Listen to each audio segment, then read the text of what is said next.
Okay, this one is 13 other wireless networks. What we're really talking about here, well, not entirely, because the last one, which is the visual light, visual light is kind of a neat concept. Although they say you can't see it and it doesn't affect the human eye, we know that fluorescent lights, which do blink very rapidly, do affect some people. So will this or will this not?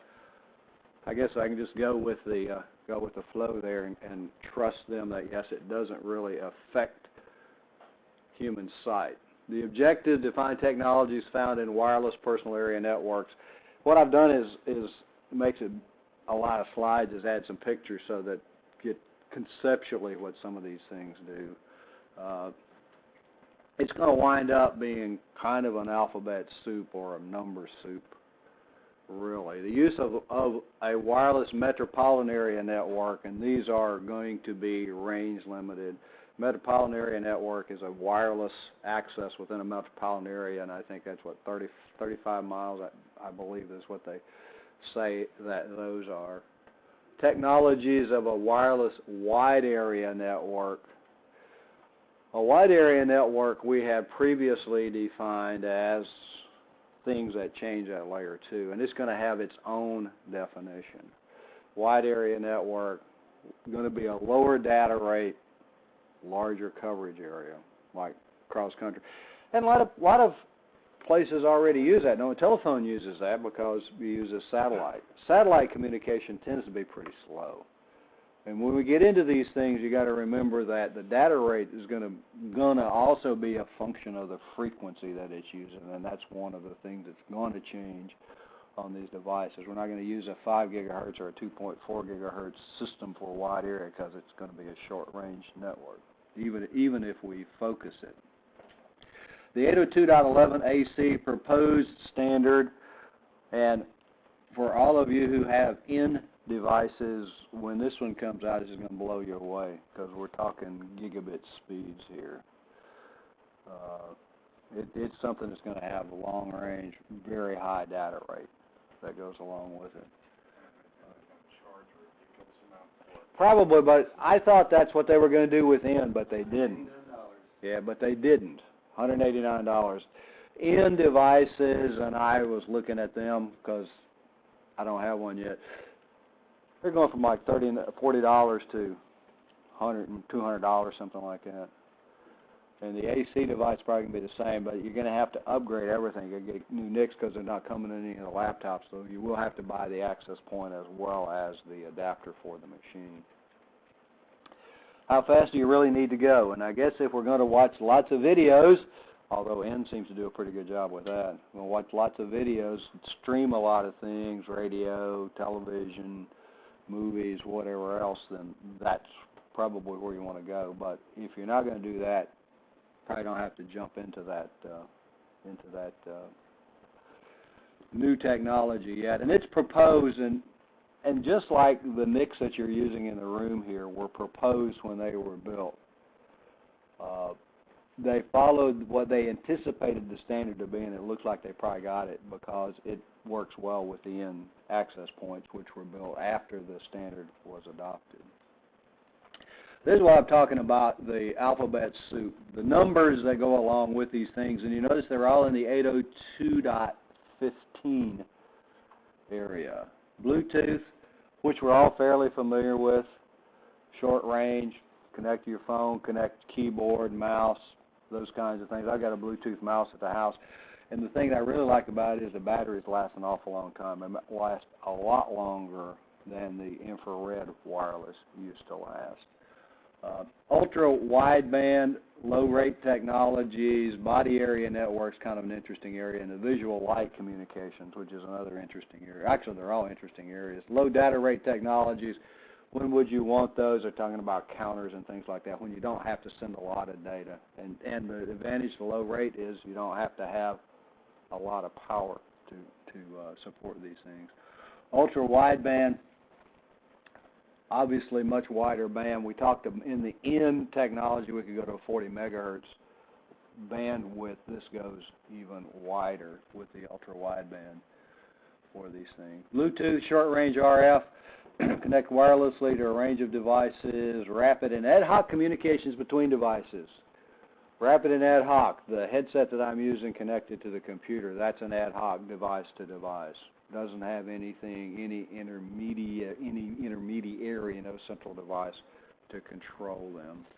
Current version is 4.0, rate of transmissions a million bits per second. That sounds really fast, so you tell you write it in the terms or read it in the terms that we use, 1 megabit per second. Not a high data rate, not something that you would want to use to connect your machine to an access point or anything, unless you were using some of the low data rate stuff. Bluetooth PicoNet and Bluetooth ScatterNet are the different ways. The PicoNet is when we're going to connect to a device. 15 devices come within range, automatically connect. We've got a master, controls the wireless traffic, and a slave takes command from the master, the PicoNet. One master and one slave in these things. And then the picture active slave is connected, and I think what we're talking about is what I've got here is a PicoNet. I'm connected to the master, and this is the slave. Connects automatically, or theoretically connects automatically. It hasn't for the last several days, but it's supposed to when we do that. A park slave connected but not actively participating in the device. So in these, a couple of pictures here, basically the slaves connected to the laptop or to the master. The upper left, the M, the master, active slave and park slave. And the one that came off the internet, the data, the master, the slave, whatever we're connecting to the device. Printers there, looks like a tablet, camera, phone, and headset, those kinds of things, centrally connected, are going to be a PicoNet. And a PicoNet just means a short range, because before we had the wireless local area network, the wireless metropolitan area network, the wireless wide area network. Now we have a wireless PicoNet, Pico area network. One of 5 different modes: standby, inquire, page, connected, park, hold, and this is all in the book. Inquire, device, looking for devices to connect to. That's when it's not connected. Turn it on. It's going to be in inquire mode. Page, the master is asking to connect to a specific slave when it's configured to automatically connect. And then connected, park, hold, they're in the low power state. Automatically put themselves in that state, and a lot of devices do that, and that's all to save battery power. The ScatterNet's a group of PicoNets. Connections exist between the different ones, uses FHSS, frequency hopping spread spectrum. I still can't say it very, very quickly. When it's going to jump around from frequency to frequency. And in that case, everything's got to know what the hop sequence is, so they know what frequencies to go to. And this is just a picture of those. There's a picture in the book, but see, this one's got some color in it. The one in the book's black and white. Same thing that you're going to find on the internet. Same picture: the master, the slave, the parked, and the standby. What these just have overlapping coverage in them. Bluetooth, slow speed, drawback, attacks on the wireless technology is not uncommon, and those attacks, 2 attacks, blue jacking, that's when you get unsolicited emails, or in this case, you would suspect, since it's a woman in here, that we just got some sort of a pornographic thing that's unattractive to them. And if you take, and I think probably Security Plus is where these terms would come up. Not sure they would come up here. The difference between blue snarfing and blue jacking. Blue jacking is sending stuff to you. When you get messages, I don't get that many from my cell phone, but I expect people that use their phones a lot, smartphones, may get more of these things that, where did this come from, text messages that you didn't really ask for. I get them occasionally, but it's pretty rare. And then blue snarfing is when you actually get information from the device, and the picture down here shows what I would say is a man-in-the-middle attack on this, and that's what you're really talking about. The problem is man-in-the-middle attack in wireless is easier to effect because you can see the signal, get the signal. That's part of what all of these things that we've been doing. How can you see the signal? What can you see? Put it in monitor mode, the kinds of traffic that you can do in order to try to affect one of these things. And they've got that commercial, and I forgot who's doing it, that so-and-so works from the Open Wireless at the cafe, does his work there, and Gina or whoever's sitting in the background turns on a little wireless device, intercepts the signal, and steals the information from the individuals. A lot of different ways to do that. If you're using that, or if you have clients that are using those things, be careful. Be really extra careful about the traffic you send. I think one of the fallacies in that one is that if you were actually doing a man-in-the-middle attack and you were connected to your bank or to your broker or to your whoever, most of those are going to be, actually all of those now are going to be HTTPS. So it's going to be a tunnel. It's going to be an SSL tunnel, effectively. So you're going to be tunneling through this thing. So what they would get would be the encrypted traffic. Now, if it's encrypted, can it eventually be decrypted? Absolutely. So they could record that traffic and go back and try to decrypt it. That's all part of, and we'll go through the whole security thing. I know we're not covering it in this class, but the whole security thing, password change password so that by the time somebody gets through that decrypting process, the password will have changed and it's no longer useful. So those places, the ones where you actually have stuff that's important, if you do online banking, if you have a brokerage account, emails, those kinds of things, you probably do want to change those passwords on a regular basis. And you want to use good passwords for them. PicoNet Ultra-Wideband is a high data rate, wide, wireless personal area network with speeds over 2 gigabits per second. So we've jumped from 1 megabit to 2 gigabits. There's going to be devices that actually, and I think I've got a bigger picture of this one, the 802.15.3. I don't think that you'll have to know all those numbers if you take this test. What you will need to have is, I think, know conceptually what these things do. Create a response to the limitations of 15.1 and 15.1 was Bluetooth, right? If I can figure out which way to go, we have the technology to do that. 802.15.1, Bluetooth, 15.1, the first one in the 15 series. So the ultra-wideband, 2 main applications, and this is if you're going to video and audio distribution to home entertainment systems. High-speed digital video transfer, some of these devices are relatively close, keeps you from having to connect a connection between your, if you have this in your television, between your laptop and your television, you won't have to have a wired connection. And all this stuff is just to prevent that, isn't it? And maybe headsets where you want to transfer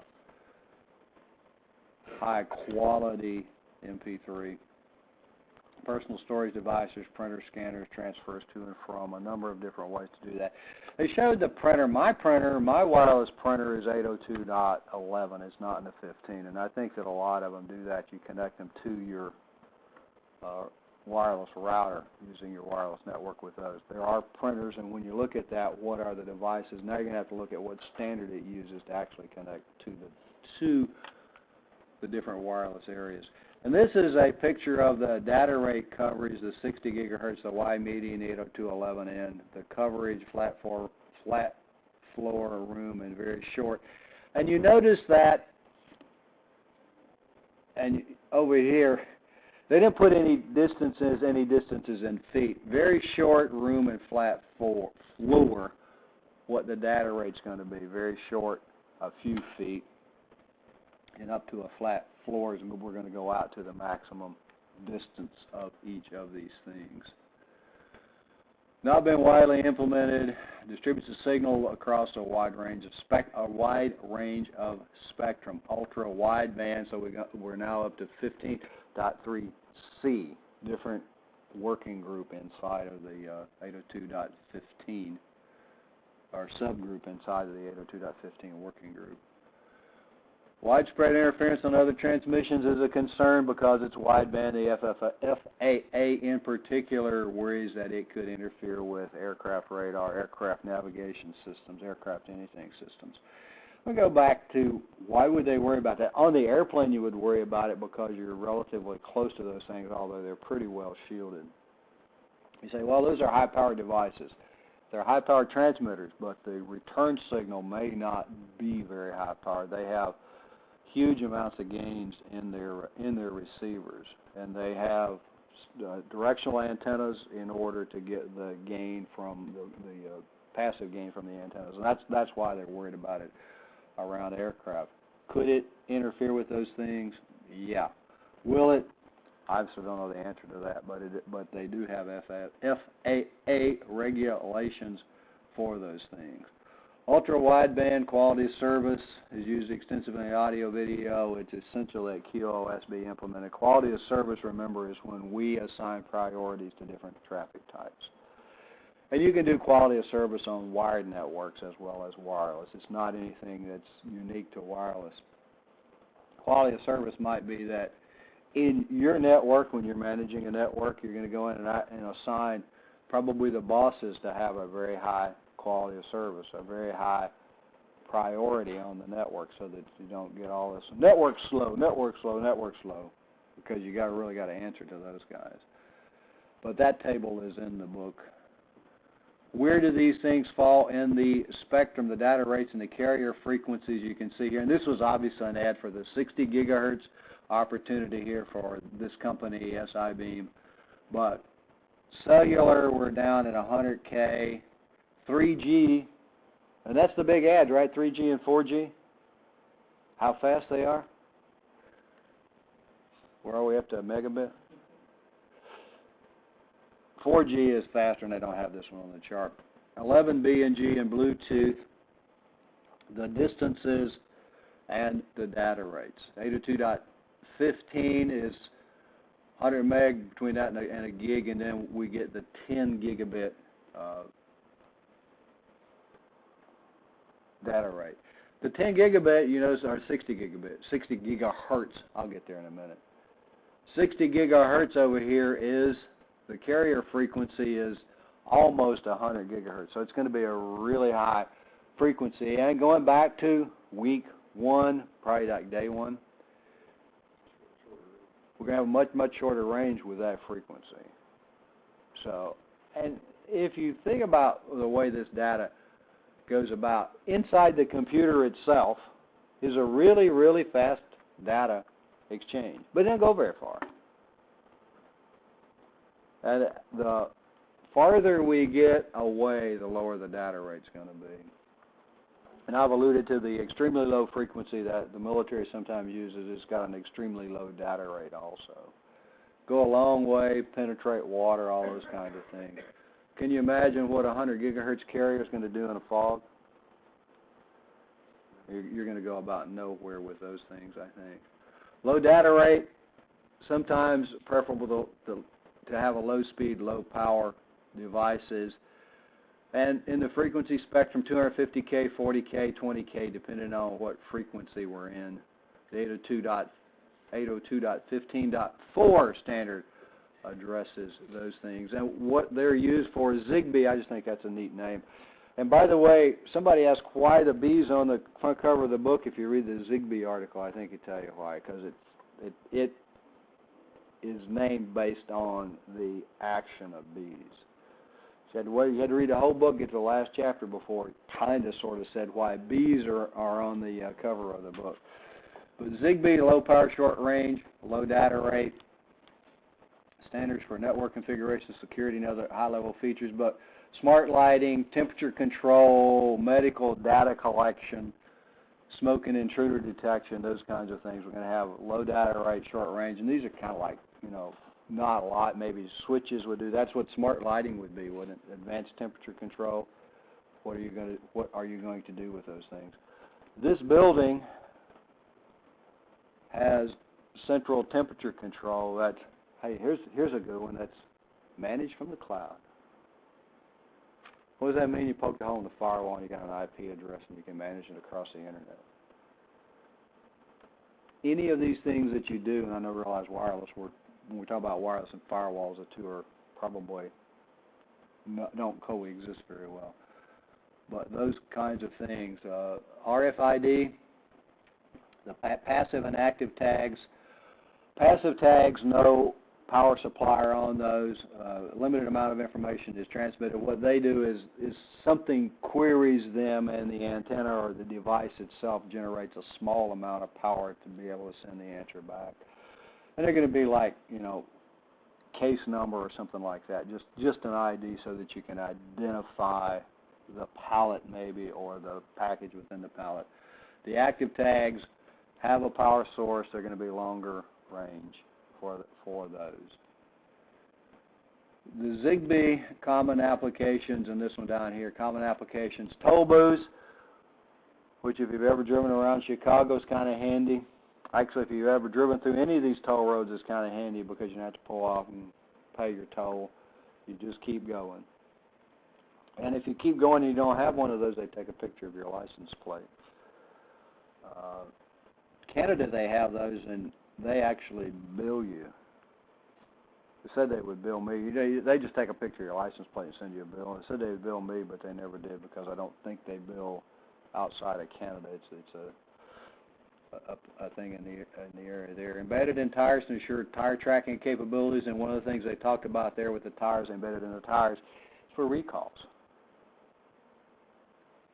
I don't know if it's Zigbee, but they embed things into pets.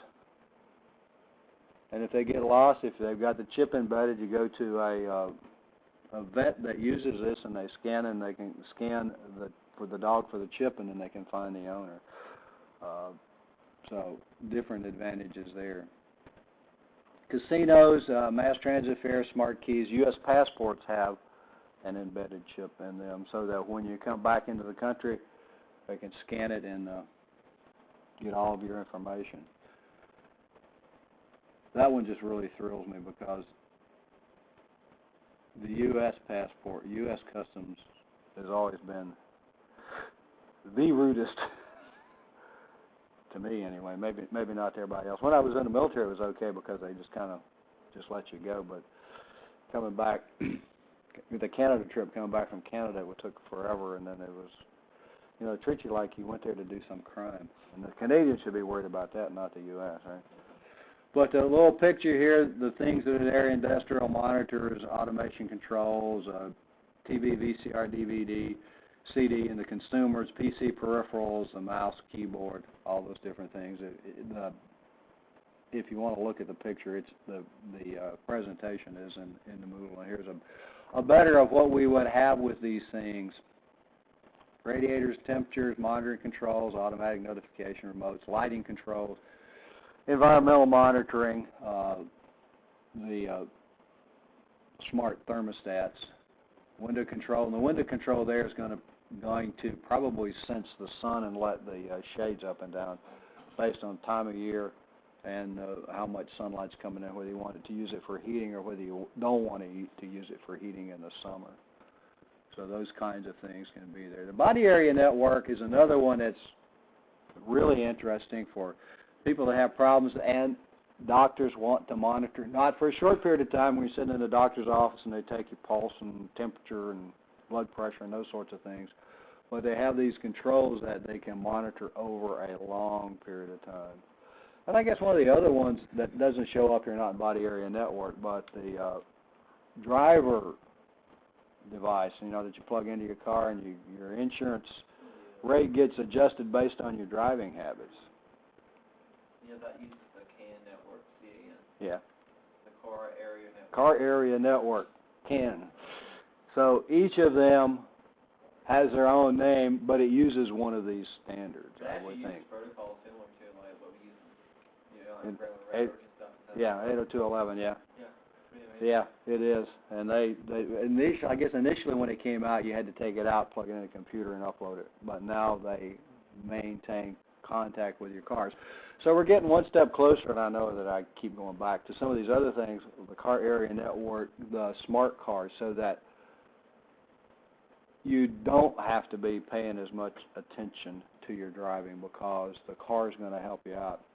I guess as Mercedes has got the ad that the car stops itself when it, and there are other ones, I'm sure BMW's got it, the high-end cars, that they detect motion in front of you, and the guy said he was drowsy, dozing off, and he didn't see the car in front of him stop, but the car did, and it stopped him, so he didn't have a rear-end collision. So there are wireless technologies that can help us out. I think one of the issues with that might be is that people will start to depend on that exclusively, and when it fails, you're going to be in trouble. So that may be an issue. Close proximity to a person's body that cooperate for the benefit of the user. Sports and fitness monitoring. Virginia Tech, and I don't know if this is what they use, but it might have been, Virginia Tech did a huge project, medical project on concussions, collecting data on and there are other tests that are going on that do that, starting with, in the football world, starting with kids that start very young and go on up. And I think for probably like long distance runners, you can monitor for dehydration, pulse, those kinds of things. So that's one of the areas that it works in. Body to monitor the EKG, impulsive blood pressure. For us regular people, it's if we have an issue and they want to monitor, the medical people want to monitor over a long period of time, then one of these devices can report back for you. You don't have to stay in the hospital while that happens. Causes the muscle. And this is one, autonomous body sensor network. And this is devices take in signals from the human nervous system, and what this is for paralysis. Causes the muscles to contract and the limbs to move. I had to have some nerve testing done one time, and I don't remember why, but they wanted to do some nerve testing, and that's the strangest thing in the world. When they put these things on, and it just moves. You didn't tell it to, huh? Yeah. So nerve endings, and so they can stimulate motion in the limbs that don't get the stimulus from the central nervous system. And that would be a really big, gigantic leap for stroke victims, spinal cord brain injuries. A lot of people have a stroke. People my age and older, stroke is not all that unusual. So the paralysis, if you just have paralysis, and a lot of times stroke is paralysis on one side of the body or one portion of the body. Those kinds of things could help out. This is, the left is their picture. It's kind of the same picture, but the color seems to add a little bit to it.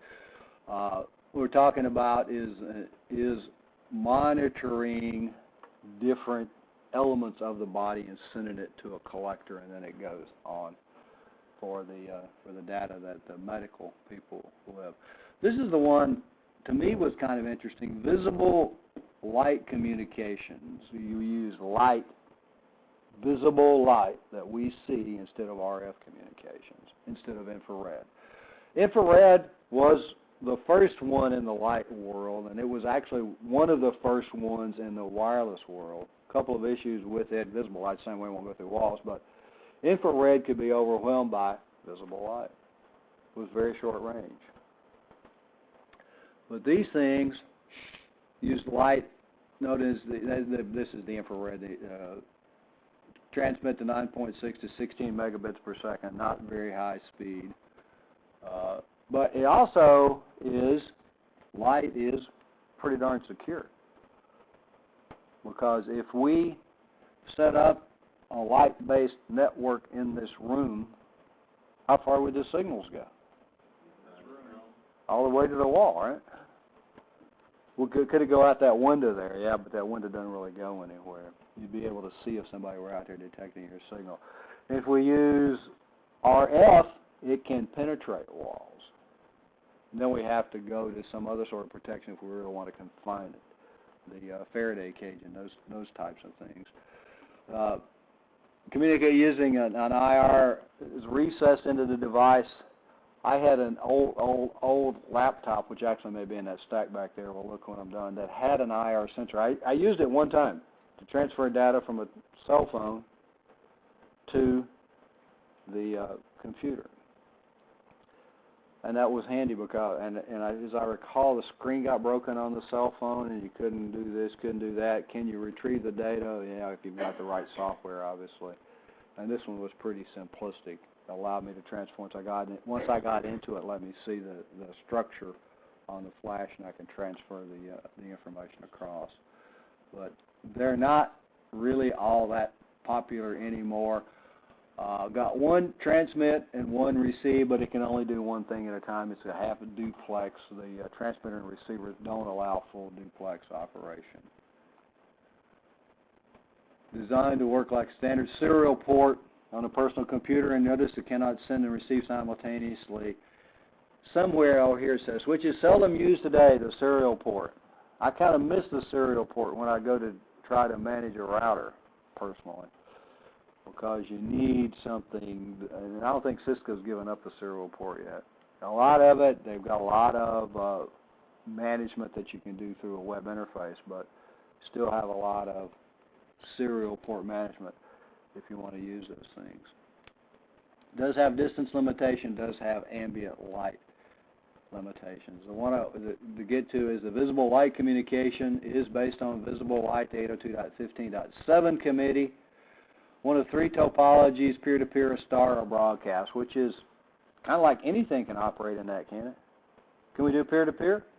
Sure. Can we do star topology? Sure, as long as we have something to connect it to. Same thing here. Broadcast topology, something sending to everything else. This is a picture from one of those smart LED lighting. What we have are the lights themselves that become, I guess, the antenna of the devices to communicate with these things. So this just shows PDAs, printers, and a desktop. HD video streaming can be, so HD video streaming in this one, data transfer is going to be relatively fast. When you get into these, the distance, and you notice that it is really distance limited. That line there, the bottom line, 1, 2, 3, 6, 11, 20, and 50 are distances in meters. But the speeds, if we're inside what looks like about 5 meters, can get relatively fast, 100 meg. And this chart shows where each of these technologies, distance and speed, are. Zigbee there, the low data rate, you notice at 11 meters, it's still all the way up to 115K. So it's going to be relatively low. 802.11n at the 11 to 20 meters, and I think that the highest data rates you're going to get on most of these things are generally say are inside 30 meters. So how far do you want to go? What do you want to do with those things? The advantage is harmless to the human eye, created to transmit data by adding optical communications devices to existing light sockets.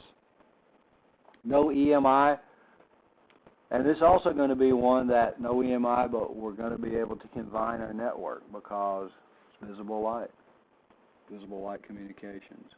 No regulations, signals can't be intercepted, but I guess you could create a complete network failure simply by turning the lights out, right? And that's happened before. Wireless metropolitan area network, 35 kilometers. We mentioned this one before earlier on in the course. Alternative to fiber optic, and they've got a statistic on what it costs to put in, or somebody was going to put in a fiber network, hundreds of thousands of dollars. You can put in a wireless for significantly less. It was still in the tens of thousands of dollars, but significantly less. When we're talking about these things, for real, we're going to probably be talking about dish antennas, so that's going to be an expense. And AIM, the issue with all of these is that it's unregulated. So if it's unregulated for you, it's unregulated for them. I told you the story of the course that I was doing that put one up on the building, and then it was working just fine, and then stopped working right. And they went back up to the roof and found out that somebody put an antenna in front of their antenna. What can you do about it? Put your antenna in front of the other one, I guess, but you can't do anything about it because it's unregulated. That's the disadvantage of these unregulated bands. Yes, you can use them, but yes, there are no real rules on them. There are power rules on them, but as far as use of the frequency, there aren't any real rules. So the two primary wireless MAN are the free space optics and the broadband radio service. Broadband radio service, cable via wireless, internet via wireless. B2X would be the company in this area that would do wireless high-speed internet. This is what one of the devices might look like. Optical wireless, point-to-point, line-of-sight wireless technologies. That sounds familiar, doesn't it? Wireless point-to-point, line-of-sight wireless technology. Well, it's all kind of that, isn't it? But this is optical. The free space optics would be optical technology. It's able to transmit at speeds comparable to the fiber optics, but again, these things aren't going to be all of that inexpensive. Low-powered infrared beams compared to fiber, lower installation, faster installation, scaling transmissions, good security. So how long is it going to take if you wanted to put in a fiber? What are you going to have to do? We want to put a fiber from here to across the street, across the parking lot. First thing you got to get is somebody to come in and dig up the parking lot, right? Then you lay your fiber. After we send you guys through the fiber course so you can do it yourselves. Then you got to fix it. You got to buy the fiber compatible devices. How long would it take to set up a wireless across there? Go up on the two roofs, and because it's not very far, should be able to align those relatively quickly. Good security because it is point-to-point and it's very focused. You got to be in the beam in order to intercept these things, unlike our omnidirectional wireless access points. Atmospheric transmissions can affect, atmospheric conditions can affect transmissions, and that's going to be the case with all these wirelesses, isn't it? Fog, moisture in the atmosphere is one of the biggest killers here, and that's because the frequencies go up for these things. These are just some pictures of what goes on. I thought the one at the upper right there with all of the different ones pointing in different directions. We got a little farm here that's connecting maybe this to a lot of different devices. The one down here in the bottom right, conceptually what goes on, and the other one is the components of one of these devices, beam tracking and those sorts of things. How do we do those things? A broadband radio service is going to be the dish of some sort. Depending on the frequency, how big the dish has to be. And that really helps satellite TV. Anybody remember the old, what was it, 5 meter? Oh, yeah. 5 meter, which were these enormously large dishes. One in your backyard, is that what you've got? It's covered up, pretty much. It's covered up? Yeah, weeds and everything grew on top of it. Because you started using the broadband radio service, huh? Yeah, I never used it in the house. Never used it at the house before you got there. My dish is a very small one like this, and parabolic dish in order to focus the signals. But these for the broadband radio service a little different than what we would use for satellite. 35 miles, 56 kilometers. This is what the B2B people would use to send internet or wireless cable to your home. Well, you got to be able to see the transmitter. So these all wind up being line of sight, visual, Fresnel zone type of things. What can you and what can't you get there? Remember, Fresnel zone is all based on distance and frequency. So the higher the frequency, the smaller the Fresnel zone is going to be. Multi-channel, multi-point, alternative to cable modems and DSL service, and business is alternative to T1 or fiber optic connection, so we can get both television and internet on these things. Typically located on a high point, top of building towers, on top of mountains, and the B2B is, I don't remember which mountain because I never get them straight, is on top of one of the mountains, and you have to be able to see that transmitter, RF see that transmitter in order to get their signal. It is an alternative for people that don't have cable. Mr. Geis has that service now. First he went with satellite, which he wasn't really happy with. But this one, the wireless, they call it wireless internet, seems to work out pretty well for them. BRS uses cells. Single BRS cell can cover 3,800 square miles. That sounds like a lot, but when you start doing the math, it's really not all that big an area based on what you would want to do. Low vulnerability to poor weather conditions because we're not going that far. Line of sight is not going to be encrypted. Wireless wide area networks beyond the range of the wireless bands. We're not really talking about layer 2, which we did in wired. What's the difference between a LAN and a WAN? There are going to be some differences, but what we're generally going to do here is send things out on different frequencies in order to get it from one location to the other. WiMAX and then LTE, long-term evolution. Worldwide interoperability for microwave access. See, I always thought the max would sound for like maximum, didn't you? Uses a scheduling system, so what it really is a polling system. In order to, a scheduling system means you get your turn, you get your turn, you get your turn, you get your turn. Polling.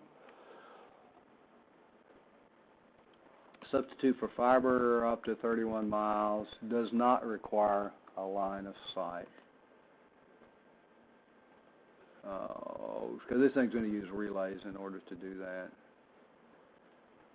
Can support users traveling at vehicle speeds of 70 miles an hour. So as we put these things in, if they actually do these networks, and I guess maybe trains, Amtrak uses something, if not this, similar to this, to put the internet on some train routes. They don't have it everywhere, but they do have, like Washington to New York has internet. I don't think from Lynchburg to Washington does, although it may now. It didn't used to.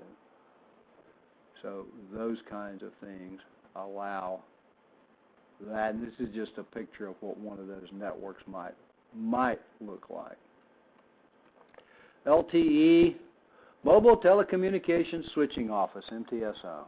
So what this is saying is that it's a link between the cellular network and the wired telephone world. Just like our wireless access point was an interface between the wireless world and the wired world. Same thing here. It controls the transmitters and the base stations, and this is a cell phone thing, right? LTE. All transmitters and the cell phones operate at low power. Same frequency to be used in other cells at the same time, so they don't overlap each other. And this just shows what the cells would look like. The T is the transmitter, and the MTSO is the switching device that we would use with these things.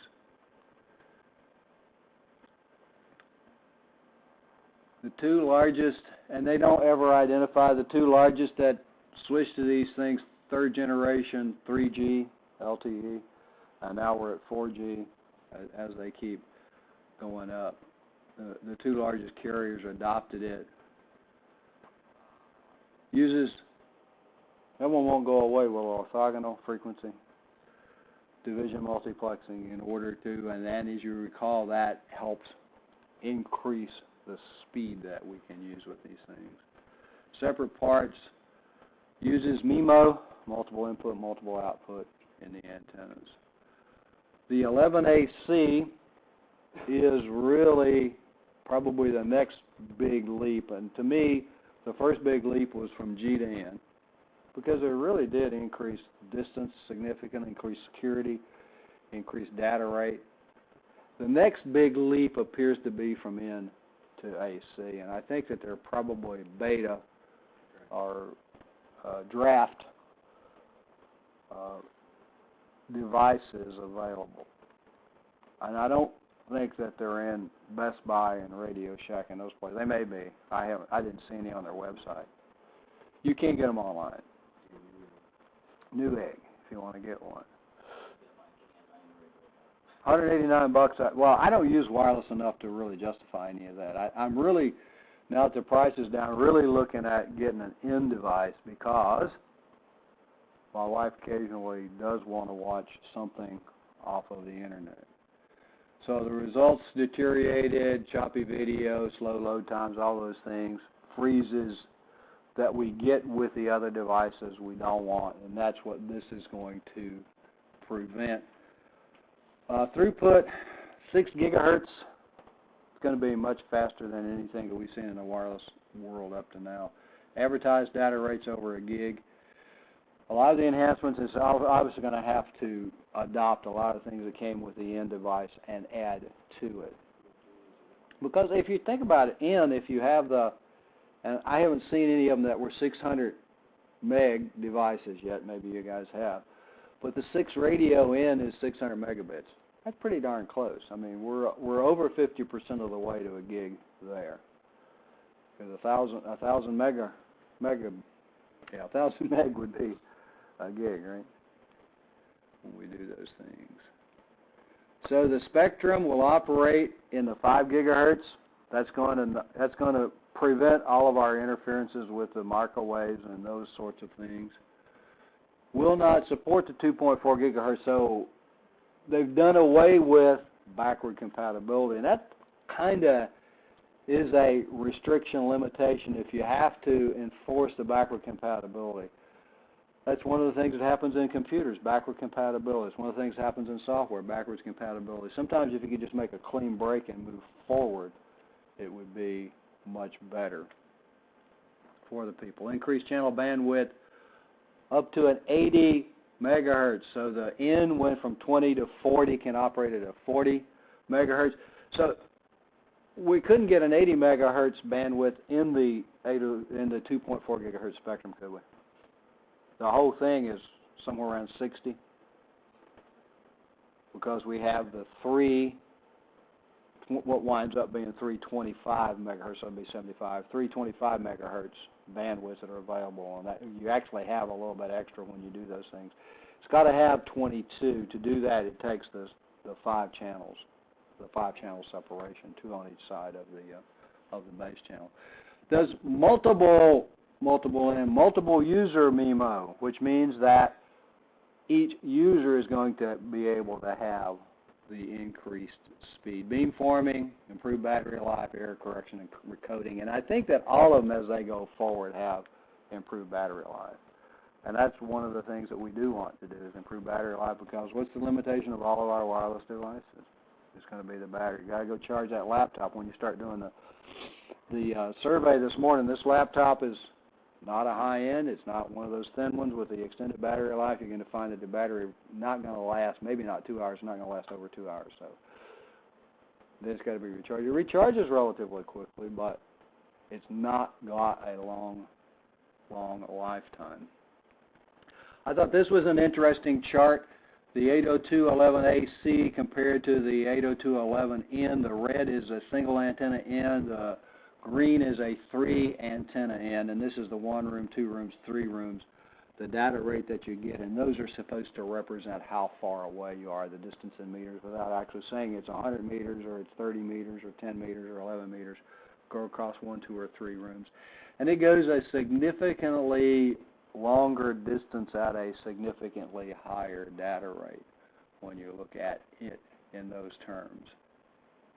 These are just the spectrums that they're going to work in, the maximum data rates, the spectrum, and the N is the 5 gig and the 2.4 gig, the modulations, 256 QAM. And 256 QAM, if you remember, when we did those things, how many bits are you actually sending at a time is what you're really talking about with those. Video, spatial streams, 8 versus 4, so in general it's going to be much better. And Trevor on the first day said, wait till you get to 802AC, right? Wait till we get to 802AC. I guess you can get to it if you want to afford it now. However,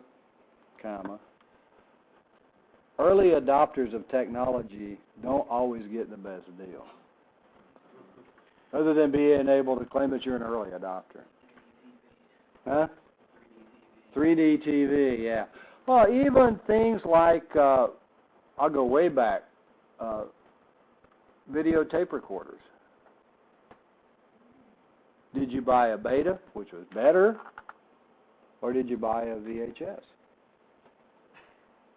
which wasn't as good, but became much cheaper and dominated because Sony owned Beta, and they kind of tried to treat it like Apple does. We're the only ones that can make it. And it cost more. It was a better standard. But it didn't win in the end. And I guess on these things, so they have working groups. Here's the working group after they get the draft out, how much is going to change after the draft, and will your draft devices still work? Because not only are they going to cost more, they may not work when they get done. We can hope that they do. So we looked at these things, and hopefully quickly, and we've looked at the WPANs, WLANs, WMANs, WWANs. We did that already earlier in the class. Bluetooth, wireless technology, short range. The two Bluetooth, the PicoNet, and the ScatterNet. Zigbee is a low power, short range, used for devices that require low data rate. That was the lighting control, environmental controls, those types of things. RFID. RFID, we had active and passive devices. The passive devices have no power source, and they generate a very small power when they're queried by, generated by the power from the transmitter in order to do the answer. The active devices have power sources. Body area network, which to me is really a really interesting how you're going to do those things. But this is when you go back to what are hackers going to hack next? Heart medical devices. And I would think somebody has a heart problem. One of these things would be a great way to monitor, wouldn't it? Body area network.